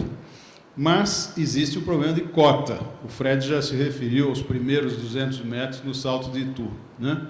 E depois, aliás, não, desculpa, o salto está indo para o interior, mas em relação à Ribeira do Iguape, você tem um desnível que vai chegar aos 600 metros, né, na Baixada. Então, é impossível você contar com essa água para aproveitamento por causa do conteúdo energético dela para bombear para cá, né? Então, são os paradoxos que a gente tem na região. Existe uma relação muito próxima geograficamente à bacia do Paraíba do Sul e que quase é uma provocação para os colegas do hidroanel, que talvez o primeiro elo de expansão do hidroanel em relação à macrometrópole possa ser em relação àquele braço do Paraíba do Sul, que está muito próximo aqui à metrópole, né? E isso é um pouco polêmico, porque a hora que você liga o braço para navegar, você liga também para fazer reversão de água. E isso não agrada muito a comunidade do Vale do Paraíba, né? Mas pode ser negociado, isso tudo pode ser visto dentro de uma perspectiva mais ampla de uso mútuo, né? Aí um isométrico, feito por um colega nosso, Hiroaki, que é um mestre dessas representações, né, que mostra as relações mais próximas. Aqui você tem o Alto Tietê, o Piracicaba, Capivari e Jundiaí, que é o conjunto das 3 bacias que formam o PCJ, de onde São Paulo tira muito da sua água de abastecimento, sistema Cantareira, né? Uma relação importantíssima com o Sorocaba Médio Tietê, aí sim, onde nós vamos encontrar mais adiante o Salto em Itu, né? E que é o dreno natural da metrópole em relação ao controle de enchentes. A drenagem natural da metrópole vai fluir por aqui. Tem uma outra saída que vai para a Baixada Santista, via reservatório Billings. Para vocês terem uma ideia de dimensão, o Fred se referiu ao fato de que o Parque da Penha, da barragem da Penha, o Parque Várzea do Tietê, naquele trecho, tem uma estimativa de aproximadamente 10 milhões de metros cúbicos de detenção, né, para efeito de controle de enchentes, que ele mostrou ser 12 vezes maior que o maior piscinão existente, que é o de Mauá, com 850 mil metros cúbicos. Alguém de vocês tem noção do volume do reservatório Billings? Não vale o Mário porque ele sabe. É 1 bilhão e 100 milhões de metros cúbicos. Ou seja, nós estamos falando de um reservatório que tem 1,1 vezes 10 à nona, 1 bilhão e 100 milhões de metros cúbicos de reservação. Portanto, não é à toa que ele é o pulmão de drenagem de São Paulo quando se faz a operação controle de cheias, né? Que ele reserva essa água e depois verte para a Baixada Santista. E é importantíssimo, dentro da concepção do hidroanel, da maneira como apresentado nos documentos, o papel central que é atribuído ao reservatório Billings nesse conjunto todo. Quer dizer, ele tem uma importância vital para a metrópole e essa importância é adequadamente reconhecida no anteprojeto do hidroanel, né? Aqui, só para vocês terem uma ideia da parte interna, né? Essa operação de reversão aqui se dá por meio das estações elevatórias de Traição e Pedreira, que na soma elas elevam 30 metros o nível de água, e depois ganha os 720 aqui na Baixada. Essa é a lógica da operação de reversão, e que hoje ela é mais importante para efeito de controle de cheias do que para efeito de geração de energia, tá? Então, isso é essa noção, queria deixar claro aqui a partir da leitura deste isométrico. E aí, os horizontes de integração já conhecidos, eu cito 2 planos aqui, o plano de bacia do Alto Tietê de 2002 e a sua revisão de 2008, que é o plano integrador dos demais planos, né? Ele já tem uma série de dimensões integradoras que eu, no geral, vou destacar algumas. Primeiro, relação entre qualidade e quantidade. Quando nós estamos falando de uma metrópole sujeita aos constrangimentos que nós temos de, ao mesmo tempo, inundação na época de cheia e escassez na época de estiagem, nós estamos falando de uma metrópole na qual nós não podemos nos dar o luxo de ter água não aproveitável, de ter água a um nível de poluição que não dê para aproveitar, né? E, então, a questão da qualidade tem que ser sempre vista em relação à quantidade. Ou seja, nós temos 2 tipos de poluição a controlar. Uma concentrada, que é a poluição principalmente originária de esgoto, né? E uma difusa, que é a poluição que vem de diferentes fontes, da lavagem urbana, das chuvas, da inundação, e, em parte, também do esgoto. Isso é que é o complicado. Quer dizer, uma parte do esgoto que é passível de coleta, ela realmente é uma poluição concentrada. Mas existe uma parte da emissão de esgoto que vem de áreas urbanas muito caóticas, do ponto de vista de traçado, nas quais seria impossível você fazer uma rede coletora. Então, nesses casos, conceitualmente, é melhor você considerar essa poluição como difusa, porque você não vai conseguir resolver ela pelos meios convencionais de separação, entende? Então, existe uma discussão a respeito disso que é importantíssima ser considerada na integração com o hidroanel. Por exemplo, quando você fala dos potenciais de melhoria pela conexão entre Itaiaçupeba e Billings, um dos aspectos destacados é a melhoria de qualidade da água no Billings. E é uma verdade, porque aí você você abate a carga poluente no Billings, né, por meio desse braço, do Grande Anel, né. Quando eu falei, aí na parte B, essa visão atual de integração, ela envolve um aspecto aqui, o primeiro, que é de grande aderência ao universo profissional dos arquitetos urbanistas, que é o uso e ocupação do solo. Quer dizer, hoje se reconhece que controle de inundações, abastecimento humano, outros usos aqui que nós temos na metrópole, inclusive irrigação, energético, navegação, todos eles se organizam numa relação dinâmica entre a água e o solo. Quer dizer, é impossível você desenvolver projetos para esses usos vários que nós estamos citando aqui, a articulação entre os setores e usuários, sem uma política clara, diretrizes claras de uso e ocupação do solo, porque senão ela simplesmente anula as vantagens que você pode ter da integração entre usos, né? Aí, articulação com os setores não diretamente usuários, relação entre bacias vizinhas, eu já citei um pouco, eu não quero perder muito tempo com isso, mas destacar um pouquinho no 6, aí, na navegação, a parte do hidroanel, algumas das interações que eu pude pensar, que estavam conceitualmente estabelecidas no documento do hidroanel, mas que precisa ser um pouco mais, talvez, detalhada, em termos específicos, né? Então, parece, pelo que eu vi do contexto, infelizmente eu não pude estar aqui ontem por conta de outros compromissos, mas pelo que eu ouvi do relato que fez o Fred, essa parte de desassoreamento, de destinação dos resíduos de dragagem foi bastante discutida ontem, né? Então, essa está bem coberta. Hoje, ele próprio destacou também a barragem da Penha e o Parque Várzeas, valorização ambiental e controle de cheias, especialmente dentro daquela visão do papel de detenção ali naquela área, né? Eu destacaria algumas coisas que poderiam ser aprofundadas numa futura etapa. Por exemplo, Complexo Hidroenergético Pinheiros-Billings, né? É uma área controversa, complexa de se trabalhar, na qual existe uma única alternativa de se pôr em pé medidas de melhoria, que é a articulação entre diferentes escopos, tá?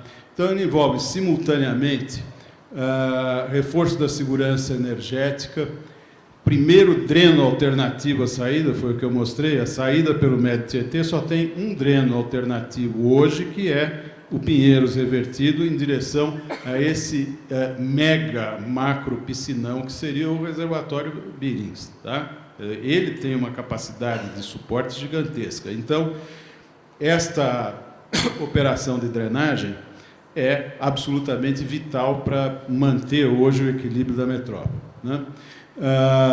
Segurança energética, no sentido de passar a aproveitar melhor a enorme capacidade ociosa da usina Henry Borden.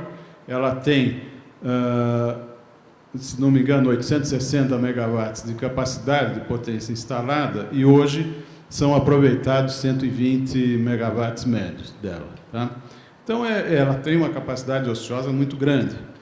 A valorização urbana do Pinheiro Superior, quer dizer, a hora que se faz uma despoluição, um projeto integrado desse tipo, você tem uma valorização urbana no Pinheiro Superior, principalmente a montante da estação reservatória da Traição, que ainda vai se desenvolver muito, né?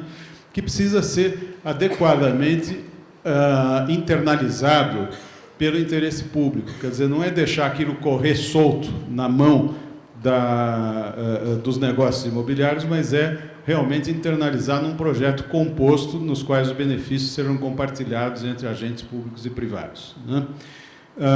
E ampliação da segurança do abastecimento, não só da região metropolitana de São Paulo, mas da Baixada Santista também, porque o Billings ele tem tomadas de água que servem também à Baixada Santista. Então, conjunto aqui, e que, do ponto de vista do hidroanel, e nós já tivemos ocasião de discutir isso, é absolutamente compatível essa convergência de objetivos. Quer dizer, existe um gargalo na elevatória de Traição que é resolvível do ponto de vista técnico com uma eclusa maior, ou primeiro com um melhor aproveitamento da eclusa existente, né? Segundo, com um estudo de possível ampliação, de possível compatibilização de uso da estação elevatória e de uma eclusa. No caso de Pedreira, a equipe já desenvolveu uma solução altamente criativa que cria uma circunvalação e não é preciso entrar em conflito com a elevatória de Pedreira. Resolvendo, então, esses gargalos, você tem aqui um círculo virtuoso, potencial gigantesco de geração de benefícios conjuntos entre esses usos todos. Tamanho do ATI Billings, isso é uma provocação mesmo. Aí, vocês têm se referido basicamente ao grande anel, e eu estou me referindo ao pequeno. Tá? Então, no pequeno, você pode ter um reforço das virtudes do complexo hidroenergético Pinheiros-Billings, mediante um aproveitamento similar ao do Pinheiros, com um processo de despoluição similar, que venha, o que for válido para um será válido para outro, né? E que pode ser, dentro daquela visão de conjunto que o Fred falou, um módulo dentro do hidroanel. Quer dizer, ele é uma das alternativas posta dentro de um processo mais amplo de desenvolvimento. Ele pode desenvolver primeiro o pequeno anel e depois o grande. Isso seria viável. Tá? E o Taeço-Beba-Billings nós já comentamos. Eu não quero perder muito tempo de vocês, porque integrar isso aí é mais ou menos óbvio, né? É uma coisa que é filosofia de botequim, né? Porque os problemas isolados são difíceis de resolver, então você junta tudo e resolve tudo de uma vez, né? A proteção aos mananciais, isso é mais uma cronologia que tem a ver um pouco com o que o Renato já expôs a respeito do desenvolvimento da Emplasa, da área de proteção aos mananciais. Hoje houve uma notícia extremamente alvissareira no jornal, que o município resolveu alocar 2,8 bilhões de reais agora no programa Mananciais do município de São Paulo. Então, isso vai acelerar muito o programa conjunto de recuperação dos mananciais Billings e Guarapiranga, né? Uma curiosidade, nós estamos falando de integrações entre escopos e entre escalas, né? As duas coisas são importantes. E aqui é só uma curiosidade. Isso aí o Nabil se lembra bem do Plano Diretor Estratégico de São Paulo, do município, né? Que ele tem essas redes estruturantes, hídrica, viária, transporte público, etc. Essas redes foram extremamente bem conceituadas, está muito correto o conceito. Agora, na prática, na escala do plano diretor estratégico, é difícil resolver determinadas contradições. Por quê? Porque a rede hídrica estrutural ocupa fisicamente o mesmo espaço das redes de transporte e de viária, né? Isso fica claro aqui nos slides seguintes, né? A hídrica na Zona Sul e a viária, né? Então, isso não é novidade. Todo mundo sabe que a rede estrutural de transporte se desenvolve em São Paulo sobre os fundos de vale. Mas o plano estava correto em conceituar medidas, inclusive, opostas em relação a esses dois tipos de ocupação. No caso da rede hídrica, tem que desadensar, criar parques lineares, etc. No caso da viária e transporte, você tem que adensar para utilizar ao máximo. Você diz, é uma contradição insolúvel? Não, não é. Aí que está o ponto. Na articulação entre escalas, você resolve esse problema na escala do plano de bairro. Não é no grande plano diretor que você resolve, mas você remete o problema para a resolução na escala do projeto urbano, que, aliás, é a escala que os nossos colegas estão mexendo aqui nas disciplinas de projeto. Então, é essa a escala correta para você resolver esse tipo de contradição. Eu trouxe isso mais como uma ilustração de desafios que, no projeto do Rodoanel, do hidroanel, em maior detalhamento, certamente são problemas que vão surgir que serão passíveis de resolução nessa escala. Então, para concluir, isso aqui eu já falei da Operação Pinheiros-Billings, né? Você tem que considerar simultaneamente a articulação entre escopos, que é uma coisa fundamental. Nós temos que ter esses diferentes escopos considerados juntos na viabilização, isso já está conceituado. E, segundo, a articulação entre escalas. Primeiro modelo metropolitano da Emplasa, da antiga Emplasa, sob a Lei Complementar 1473, ele dava conta das integrações territoriais, né? O primeiro modelo metropolitano foi a agregação entre municípios. O segundo, que está em curso com a concepção da macrometrópole, é integração entre escopos, entre funções. Tá? Então, é nessa linha, nessas duas linhas de integração, que eu acredito que se possa avançar muito agora no processo do Rodoanel. Tá? Obrigado.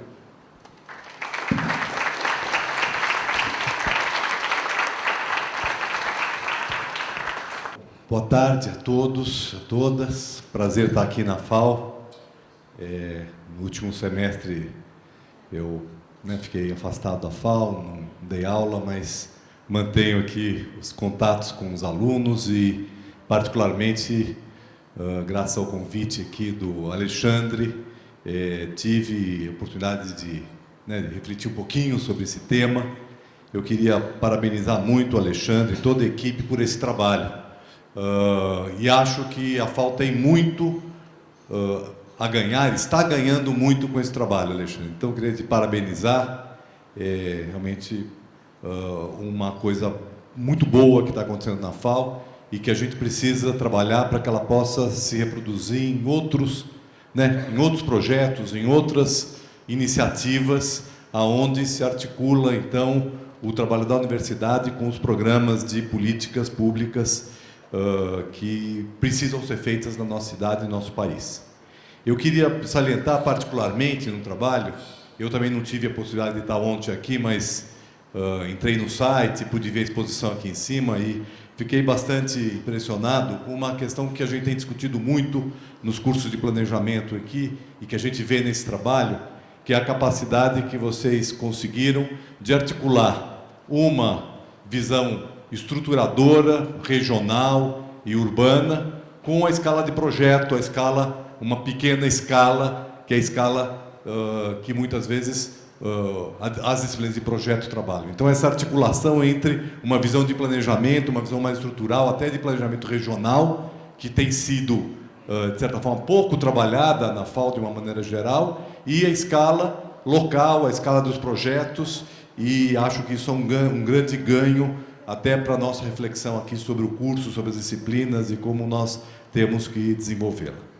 Eu queria falar um pouquinho sobre esse projeto, um pouco sobre a ótica daquilo que está sendo pensado em nível nacional. Eu, desde o ano passado, eu estou no Ministério do Meio Ambiente, como secretário de Ambiente Urbano, embora formalmente o meu cargo chame-se Recursos Hídricos de Ambiente Urbano, a área de recursos hídricos está em outra secretaria, foi desmembrada e eu estou trabalhando especificamente com a área de ambiente urbano, que é uma área nova dentro do Ministério do Meio Ambiente. E eu fui convidado exatamente para discutir uma agenda urbana para o Ministério do Meio Ambiente. E a partir daí, então, desenvolvemos aí uma pauta, formulando propostas em nível nacional que necessariamente devem se rebater no âmbito dos municípios. E o que eu vejo de grande interesse no projeto, que praticamente todos os eixos que nós trabalhamos em nível nacional, manejo de água na cidade, mobilidade sustentável e qualidade do ar, áreas verdes e APPs e áreas de proteção permanentes urbanas, construção sustentável, resíduos sólidos, gestão ambiental urbana e segurança química e contaminação do solo, quase ou praticamente todos esses temas, todos esses eixos, de alguma maneira, têm relação com esse projeto. Esse projeto é um projeto que eu entendo que, de certa forma, esse plano do Hidroanel, ele traz essa problemática ambiental urbana numa escala importante e que eu acredito que nós temos muito que trabalhar em relação a ela. E certamente nós teríamos aqui muitos temas para poder tratar. Eu vou, no âmbito, né, dessa pauta nacional, trabalhar um pouquinho com um dos temas que é muito trabalhado nesse projeto e que hoje constitui um pouco a agenda mais avançada dessa pauta nacional, que é a Política Nacional de Resíduos Sólidos, que exatamente por ter um marco nacional, uma lei aprovada em 2010, a Lei Nacional de Resíduos Sólidos, aprovada no segundo semestre de 2010, e que cabe à nossa secretaria implementar essa política, ela está, de certa forma, bastante avançada do ponto de vista das ações, da implementação, e guarda uma relação muito grande com as propostas que estão trazendo aqui, mas trazem também questões importantes, né? Bom, antes de falar sobre isso, né, eu só queria dizer uma coisa de caráter geral, e que, evidentemente, nós não temos tempo para desenvolver, mas é a necessidade, né, de se pensar um novo modelo de desenvolvimento urbano para São Paulo. Nós estamos cansados de saber, mas eu acho que esse quadro se enquadra nessa perspectiva, uma perspectiva de pensar coisas novas, né, como o Fred falou aqui, um pouco no nível do sonho, mas, ao mesmo tempo, que possam se concretizar. É fundamental a gente trabalhar nesse nível da utopia, do sonho, né? Aliás, o urbanismo não existe sem utopia, né? E acho importante que a gente dê esses passos, né? Porque senão nós não vamos sair do lugar. E esse projeto traz essa dimensão. Numa região metropolitana que está colapsada, né? Ela está colapsada no seu sistema de mobilidade, né? E aqui o projeto, obviamente, toca fortemente essa questão, particularmente na carga, né? Nós vimos aí semana passada todo o processo, toda a discussão sobre caminhões na Marginal, né? E o colapso da mobilidade na cidade é evidente. Ela tem colapso no âmbito da água, o professor Ricardo acabou de mostrar aqui, né? Nós consumimos muito água do que nós temos na região. Nós temos um colapso enorme na questão da terra urbanizada, sobretudo para habitação de interesse social. Nós não temos terra, né? Nós temos um problema grave de escassez de terra, e nós temos o problema dos resíduos, né, que eu vou trabalhar aqui. E acho que o projeto, ele lança uma perspectiva para se pensar essa cidade, evidentemente outros aspectos vão ter que ser trabalhados, mas para pensar um modelo novo. Por quê? Porque o modelo nosso foi de desprezar os rios, né? Quer dizer, esse é um modelo de São Paulo de décadas e décadas e décadas, né? Quer dizer, aproveitar os rios para fazer as avenidas de fundo de vale, o Ricardo acabou de falar sobre isso, né? Fazer as marginais que criam uma barreira em relação aos nossos rios, que é um problema para esse projeto, né? Porque todos os equipamentos no entorno do rio que estão propostos, eles vão ter, ou teriam essa enorme dificuldade na relação entre, né, esses equipamentos e o rio.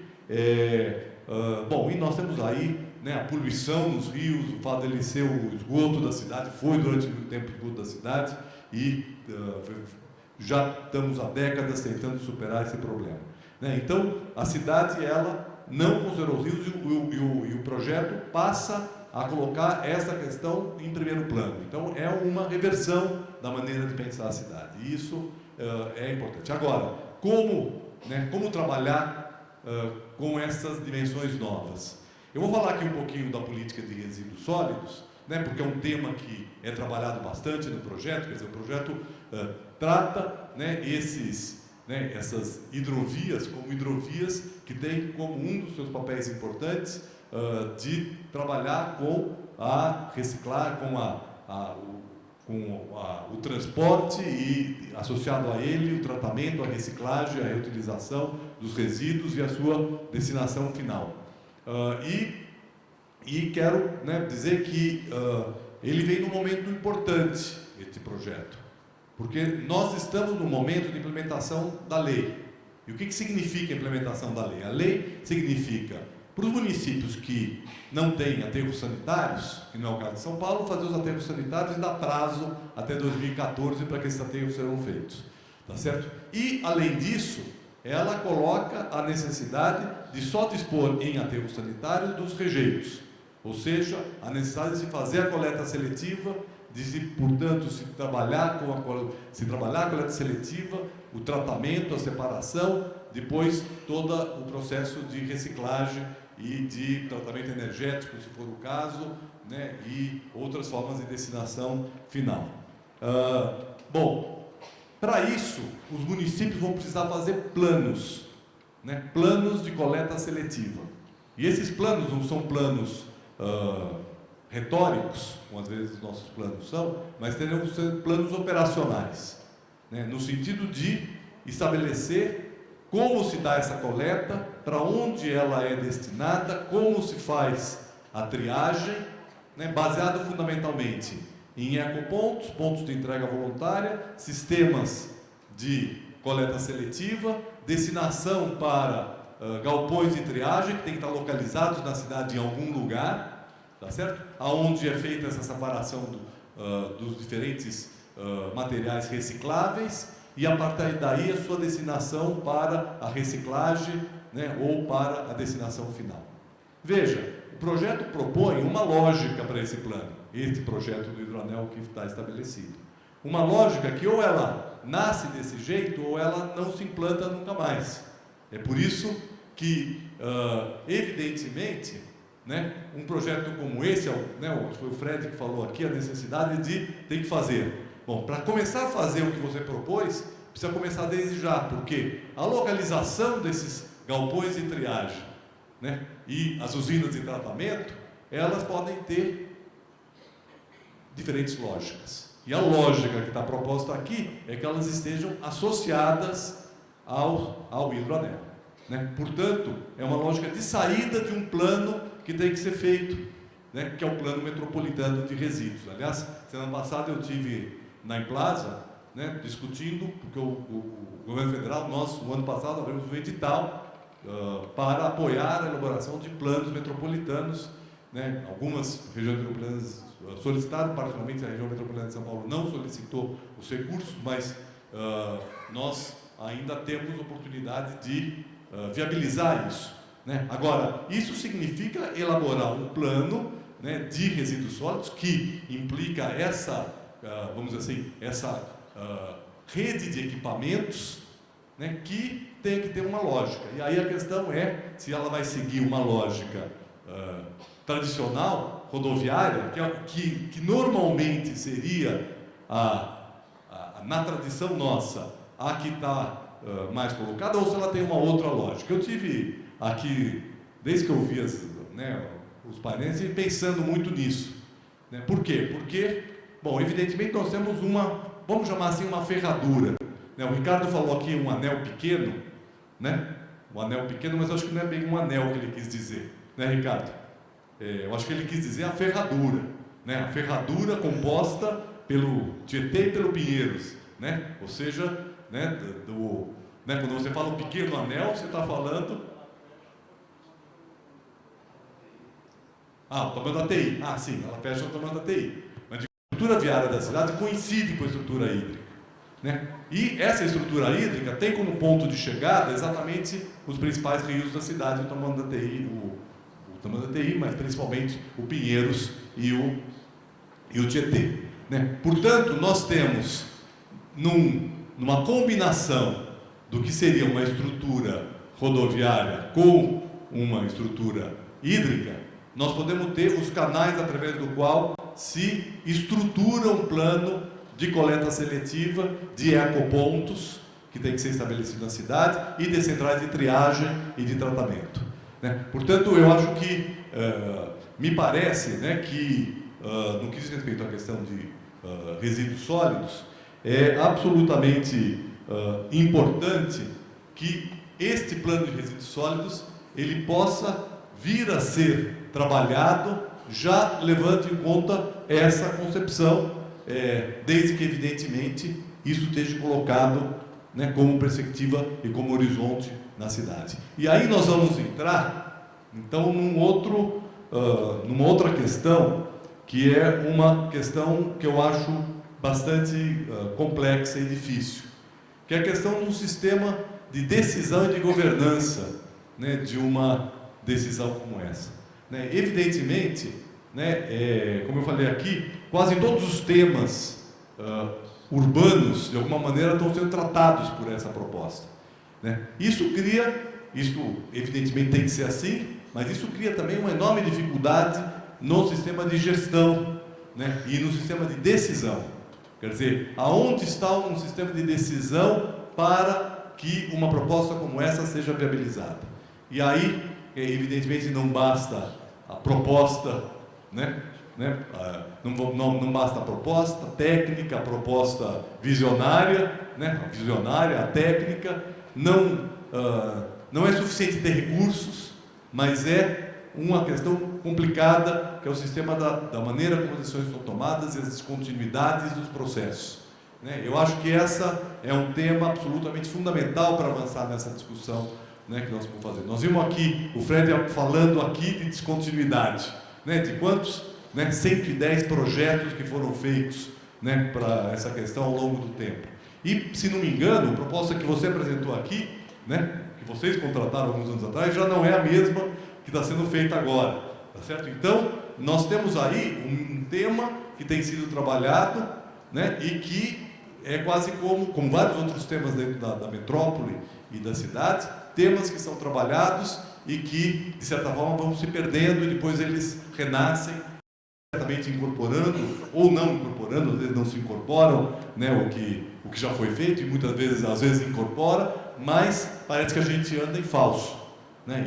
E aí esse modelo que nós temos, ele continua se consolidando, né, de maneira bastante clara. Então, eu acho que esse tema é um tema importante, evidentemente passa pela política, né, passa por uma engenharia política, porque ela envolve, né, municípios, quer dizer, o município de São Paulo em primeiro lugar, mas, né, muito mais do que o município de São Paulo, um conjunto de municípios, passa pelo Estado, né, ela passa por uma discussão com o Plano Nacional, sob vários pontos de vista, né? O Alexandre salientou muito, né, o Rodonel e a sua coerência com o plano, com a política nacional de recursos hídricos, de mobilidade e de resíduos sólidos. Isso é absolutamente fundamental, né? Então, ela passa de uma articulação de vários níveis de governo, e às vezes isso é até mais difícil do que as articulações intrafederativas, né? Porque às vezes até as relações interfederativas do setor de recursos hídricos do município, do Estado e da União podem até estar alinhadas, mas quando a gente trabalha com a intersetorialidade, né, a integração entre diferentes políticas, nós começamos a ver, né, problemas até mais difíceis de serem resolvidos. Então, eu considero que esse tema ele tem que ganhar uma relevância importante, né, para poder, inclusive, se desenhar o caminho através do qual se sai de um mero plano para uma realidade que, evidentemente, não é de 4, de 8, nem de 12 anos, mas é de um horizonte maior, que, para poder se concretizar, necessariamente vai exigir essa ampla articulação institucional, política e governamental. Então, eu quero parabenizar aí bastante a equipe e dizer que é uma grande honra e satisfação ser colega de você, Alexandre, de toda a equipe que participou desse projeto. Eu acho que a FAO deu um grande passo para que ela possa realmente ser um centro de debate sobre as questões da cidade e do nosso Estado e do nosso país. Obrigado. Eu convido o professor Alexandre, é um prazer muito grande estar aqui na FAO. Eu gostaria de mencionar também que trabalhei, fui diretor do CTH. Boa parte do CTH é o Centro Tecnológico de Hidráulica aqui na USP, e trabalho em parceria com o Departamento de Engenharia Hidráulica e Ambiental. Agora o nosso departamento não é mais engenharia sanitária, mas engenharia ambiental. E eu não sou especialista em navegação, mas eu sei que lá no nosso laboratório, durante muitos anos, nós tivemos aí grandes entusiastas da navegação fluvial, o professor Briguetti, o professor Adair, e ainda tem lá hoje o Paulo, o Rodolfo, enfim, tem uma turma grande. Boa parte desses 110 projetos certamente boa parte passou. 67. Boa parte passou lá para o CTH. Né? Então, é extremamente interessante a nossa participação, no sentido de que, a minha visão é uma visão de análise de sistemas de recursos hídricos. Eu trabalho na área de gestão da água e trabalho muito com a questão da água urbana, principalmente com a questão, atualmente, com a questão da drenagem urbana. Né? Então, estamos tendo atualmente envolvimento, tanto dois grandes projetos que estão em execução em São Paulo, atualmente. Né? O plano de macro-drenagem do Tietê está sendo revisto, o chamado PDMAT 3, que tem, então, as ações, as propostas de medidas estruturais que serão feitas nessa revisão, certamente irão impactar a estrutura hídrica da bacia, mais uma vez, a curto, médio e longo prazo. E também nós estamos participando lá no laboratório do primeiro plano de drenagem, plano diretor de drenagem da cidade de São Paulo. A cidade de São Paulo nunca teve um plano diretor de drenagem, é a primeira vez que está sendo executado. Então, e a minha visão é mais, assim, eu não preparei uma apresentação formal, né, com slides, mas a minha intervenção vai ser extremamente rápida, no sentido de apontar alguns itens para a discussão sobre esse projeto, na linha que o professor Ricardo Toledo fez há pouco. Né? Então, a gente está percebendo que a bacia do Alto Tietê é um sistema complexo, né? Existem diversos usos para a água nessa região e a maioria desses usos são conflitantes. Né? Isso, então, em tomada de decisão em sistemas complexos vamos dizer, envolvendo usos conflitantes, geralmente não tem uma solução, uma decisão ótima que agrada a todo mundo, mas existe o que nós chamamos de uma solução de consenso. Né? Então, alguém perde, alguém ganha, e nós vamos discutir o problema e vamos chegar a uma solução de consenso. E aqui esse problema é típico. Né? Então, nós temos problema de escassez de água, como o professor Ricardo bem ressaltou. Nós demandamos uma quantidade muito grande de água, uma quantidade de água que não tem na nossa bacia hidrográfica. Nós precisamos, então, de sistemas de transposição, né, como Cantareira, né, para abastecer a cidade de São Paulo. Então, nós estamos vivenciando uma situação de conflito. E também nós temos outros usos, um grande problema de recursos hídricos que nós temos em São Paulo, que é talvez o maior exemplo de conflito da água no Brasil, é a Billings. Né? Esse projeto também envolve a Billings envolve usos múltiplos, né, como geração de energia, mais recentemente abastecimento de água no seu braço do Taquacetuba, que interliga Billings com Guarapiranga, né? E tem um outro grande problema importante, que acho que digamos assim, vamos colocar o dedo na ferida, que é o problema da qualidade da água.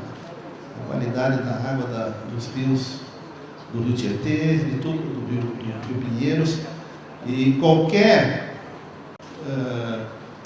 vamos dizer assim, qualquer proposta técnica que envolve o uso dessa água é problemática em São Paulo. Enquanto que nós não equacionarmos a questão da qualidade da água desses rios, nós vamos enfrentar severas restrições, principalmente na área ambiental. Né? nós recentemente, né, fizemos um trabalho grande aí de tentar melhorar a qualidade da água do Rio Pinheiros para aproveitamento energético e melhoria da qualidade do Lago da Billings, que foi o projeto da flotação do Rio Pinheiros, e que encontrou severos problemas de ordem técnica e severos problemas de, vamos dizer assim, de restrições ambientais relativas a esse sistema de transposição.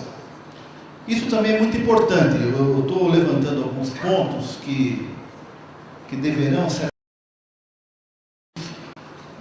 quando se pensar em se desenvolver o projeto básico, né, desse hidroanel. Certamente, esse projeto vai ter que ser discutido nesse contexto de usos múltiplos da água. Eu destaco a questão da qualidade da água como um ponto fundamental, né? E também a questão, outros problemas relativos ao próprio traçado do hidroanel, né? Eu tenho uma certa preocupação, eu não li, sim, detalhes do projeto, mas me preocupa um pouco a questão de Itaiaçupeba também. Até que ponto que Itaiaçupeba faz parte do sistema de produção do Alto Tietê, que é um sistema relativamente limpo. Tem uma qualidade assim muito melhor a água do sistema desse sistema do que outros sistemas, principalmente o sistema Billings-Guarapiranga, né? Então me preocupa um pouco a navegação do Itaiaçupeba, porque de fato é um reservatório voltado ao abastecimento de água, né? Poluição difusa, né? É algo que tem que ser bem equacionado, né? E, conforme eu falei, a própria operação do Pinheiros Billings, né? Que vocês sabem que o Pinheiros, conforme o Ricardo mostrou, né? Ele opera em dias de chuva, ele opera em separado do Rio Tietê. Então, a calha do Rio Tietê não foi projetada para receber as águas do Rio Pinheiros quando chove em São Paulo. Então, há um problema sério de reversão, há um problema sério de operação desse sistema que tem que ser muito bem equacionado. E se isso for feito para a navegação no período de estiagem, né, certamente isso vai envolver problemas de qualidade da água, né? Então, são pontos assim extremamente importantes. Eu também ressaltaria alguns pontos que não foram levantados agora recentemente no projeto que nós aqui fizemos em parceria com a FUSP, né? E que alguns colegas aqui da FAO participaram, que é o São Paulo 2040, né? Eu coordenei o eixo ambiental, onde alguns pontos aqui foram já levantados em relação à questão tanto da qualidade, como a questão do controle de cheias, como também a questão da controle da qualidade do ar e cobertura vegetal da cidade, né? Então, nesse aspecto, um dos projetos catalisadores que a Secretaria Municipal de Desenvolvimento Urbano pensou alguns temas para maior aprofundamento, e em relação à água, um tema que foi tratado no SP 2040, que é o Plano Estratégico de São Paulo para 2040, foi o projeto Rio Vivo, né? Rios Vivos, e que trata da questão da recuperação ambiental, a revitalização, recuperação ambiental, tanto de bacia hidrográfica como dos corpos hídricos, né?